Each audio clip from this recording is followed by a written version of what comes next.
Hola, buenos días a todos y todas. Bueno, vamos a empezar a hacer algunos problemas o resolución de problemas para ayudarlos un poco con el parcial.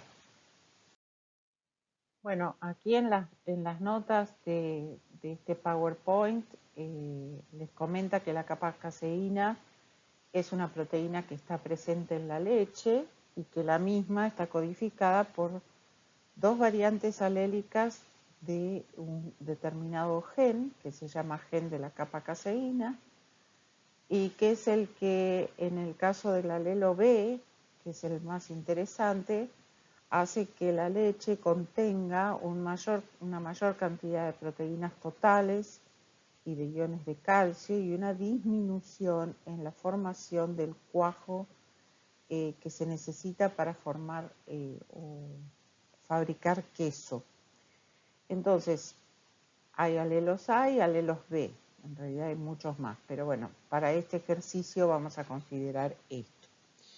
Los alelos A y B se pueden distinguir mediante la técnica de PCR-RFLP, es decir, si se acuerdan de lo que vimos anteriormente, van a recordar que la PCR primero consiste en la amplificación de un segmento de un gen.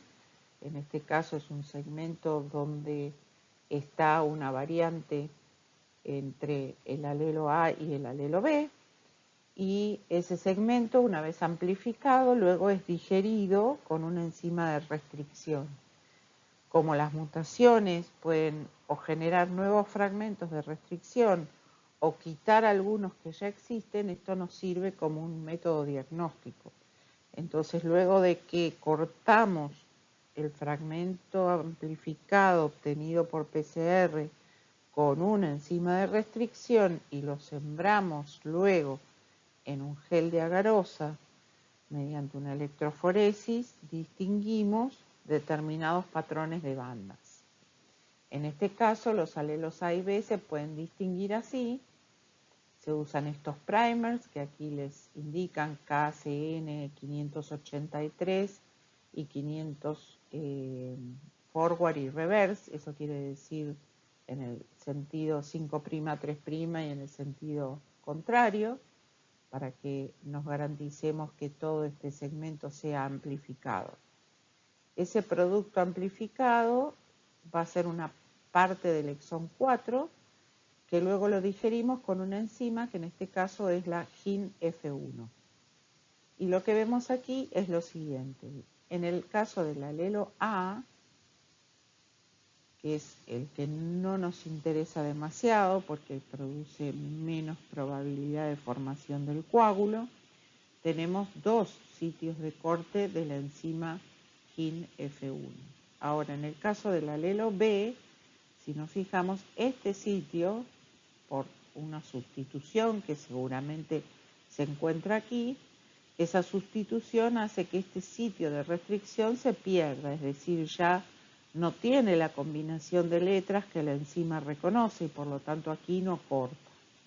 ¿Esto qué quiere decir? Que yo voy a poder distinguir al alelo A del alelo B porque este me va a dar 3 fragmentos y en cambio el B me va a dar solo 2 fragmentos.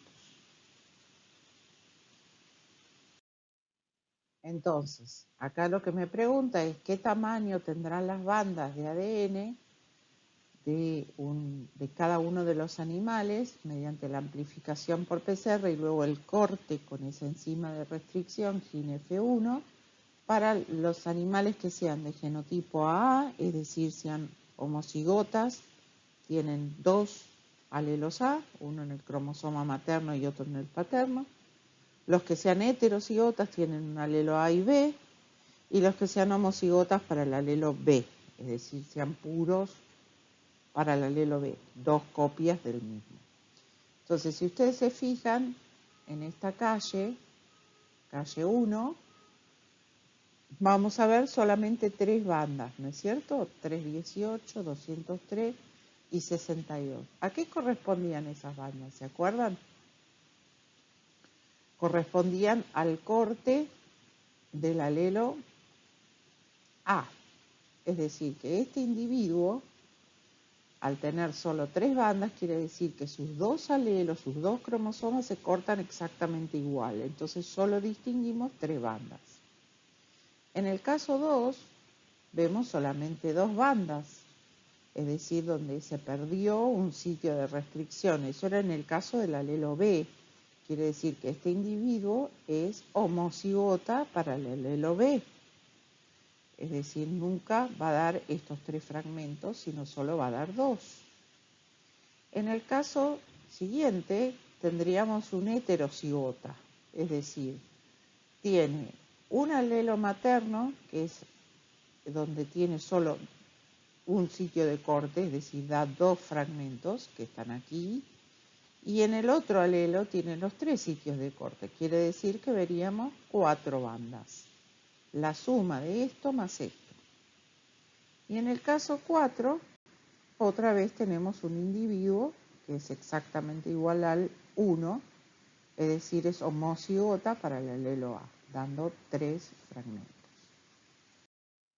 En este caso vamos a hablar del gen de la prolactina, que es el ejercicio número 2 de la guía, donde les habla de que el locus de la prolactina o el gen de la prolactina tiene 2 alelos, que acá ven ejemplificados en la pantalla, el alelo B chica y el alelo B grande, se le dice así a los genes, B minúscula y B mayúscula, normalmente se llaman B grande y B chica, es decir, un alelo dominante y uno recesivo. No importa, eso lo vamos a ver más adelante. Lo importante es que hay 2 alelos, uno de los cuales es más importante que el otro porque en el caso B está asociado a mayor producción de leche, en líneas generales, mayor producción de leche. Entonces se hace una PCR con los primers que les describe en el enunciado. El fragmento amplificado, que sería este, mide 156 pares de bases y se corta con esta enzima RCA1. En el caso del alelo B hay un sitio de restricción y en el caso del alelo B grande, por una sustitución, el sitio de reconocimiento de la enzima se pierde, entonces no hay ningún fragmento. Nos daría exactamente el mismo tamaño que el alelo amplificado o la parte del gen amplificada por PCR.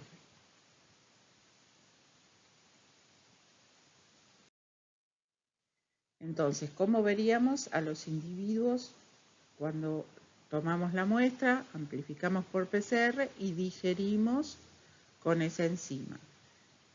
¿Qué veríamos en los geles o cómo interpretaríamos los resultados de este gel? Recuerden que los fragmentos de agarosa migran según el tamaño. Los más pequeños son los que más migran y los más grandes son los que menos migran. Entonces este es el sentido de la corrida. Este sería el sentido de los polos de la electroforesis. El ADN se siembra acá y migra en este sentido hacia el polo positivo, ¿no es cierto? Donde en el caso 1, si ustedes se fijan, ¿qué tenemos? Un fragmento de solamente 156 pares de bases. Quiere decir que la enzima no cortó. Si no cortó, quiere decir que este es el alelo B grande, es decir, el alelo donde no hay sitio de corte. Y el animal es homocigota, porque la única banda que vemos es la de 156 pares de bases. Eso quiere decir que sus 2 alelos, cada uno en cada cromosoma materno y paterno, son idénticos. En el siguiente caso, que es la calle 2, calle se le llama al lugar donde se siembra el ADN, vemos que hay fragmentos de 82 y 74, es decir, no vemos ninguno sin cortar, solamente todo cortado, quiere decir que este individuo es homocigota para el alelo B chiquita. En el caso de la calle 3, sería igual al de la calle 1, un homocigota para el alelo B grande. ¿Y cómo se vería un heterocigota? Se vería como una mezcla entre la banda que no se corta, es decir, el segmento de PCR amplificado, 156 pares de base, Y en el otro alelo, el corte con la enzima, dando dos fragmentos de 82 y 74 pares de bases. Ese sería un heterocigota, de grande, de chica.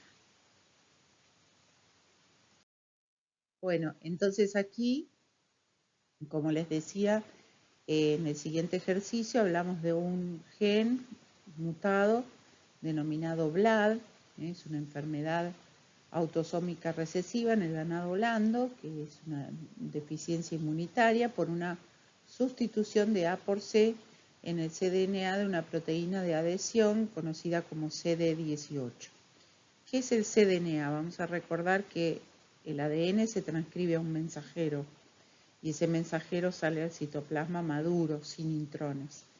Si yo recupero el ARN con una sonda, por ejemplo, marcada radioactivamente, recupero ese ARN, quiere decir que lo puedo, digamos, por medio de una transcriptasa reversa, lo puedo convertir en ADN. Eso se llama cDNA o ADN copia de un mensajero. Quiere decir que ese ADN en realidad es un ADN maduro, sin intrones. Es como la versión lista para ser traducida, pero convertida en ADN. En vez de ser el ARN, es ADN, porque es más estable. Entonces, ese cDNA, dicen que hay un fragmento de 58 pares de bases que se pueden amplificar por PCR, y aclara que en el trabajo han descubierto que el alelo normal tiene un sitio de restricción para JAE3 y para TAC1, y en cambio el alelo mutado tiene un alelo para JAE3 y el que era similar, digamos, al que era antes el de TAC1 por la mutación, se genera un sitio de restricción de JAE3 en otra posición muy cercana. Y acá les aclara qué productos daría si lo digerimos. Sin digerir, digamos, que sería el producto de PCR.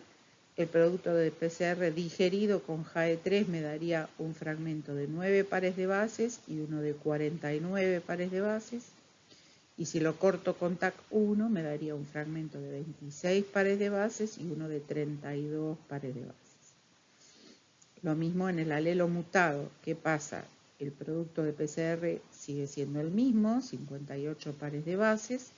Si lo corto con JAE3 me daría un fragmento chiquitito de 9 pares de bases, uno de 19 pares de bases y, como también corta aquí, uno de 30 pares de bases.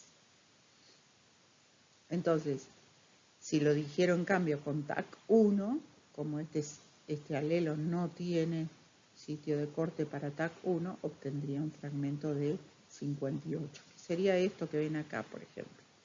Un individuo que es homocigota para el alelo BLAD daría una banda única de 58 pares de bases, porque no es cortado ni por JAE, no es cortado por TAC, perdón, no es cortado por TAC. Les dije mal al principio.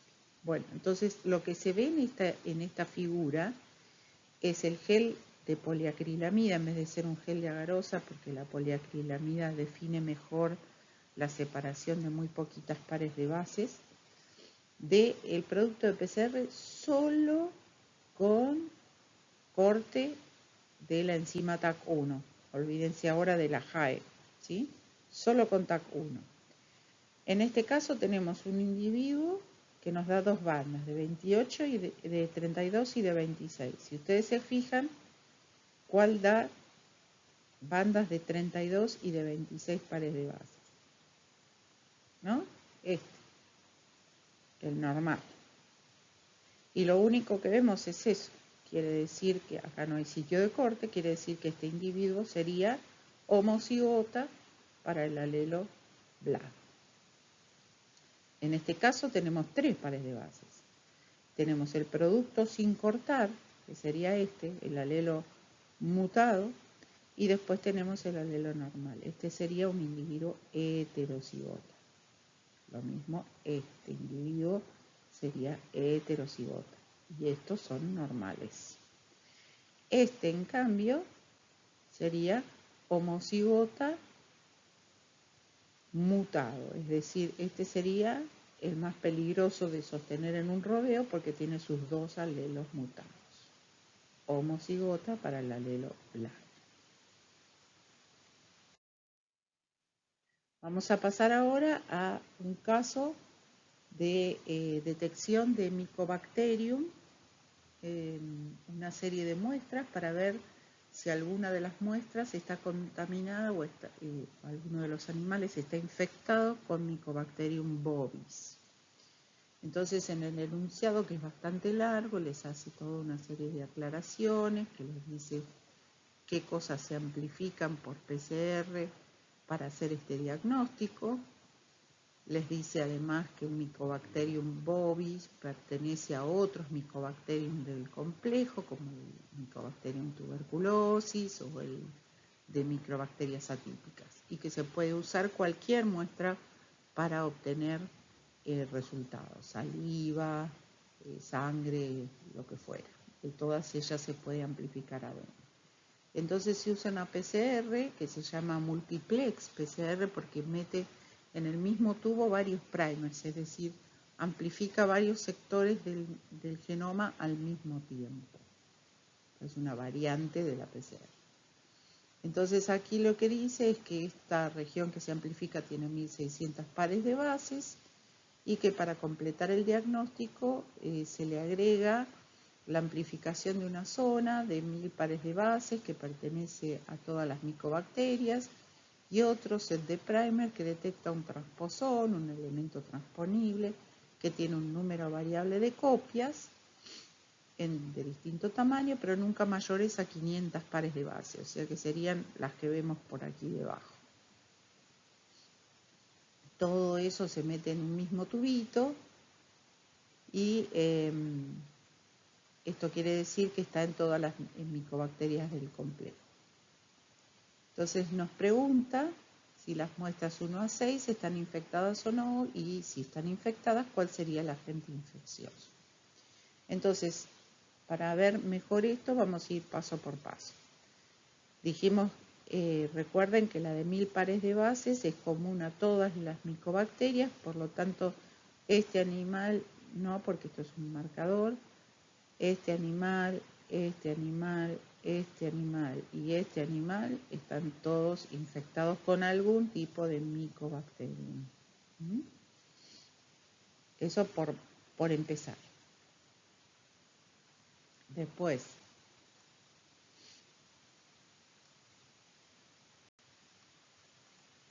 ahí lo ven claramente, todas las que tienen esa banda de 1000 pares de bases quiere decir que son Mycobacterium.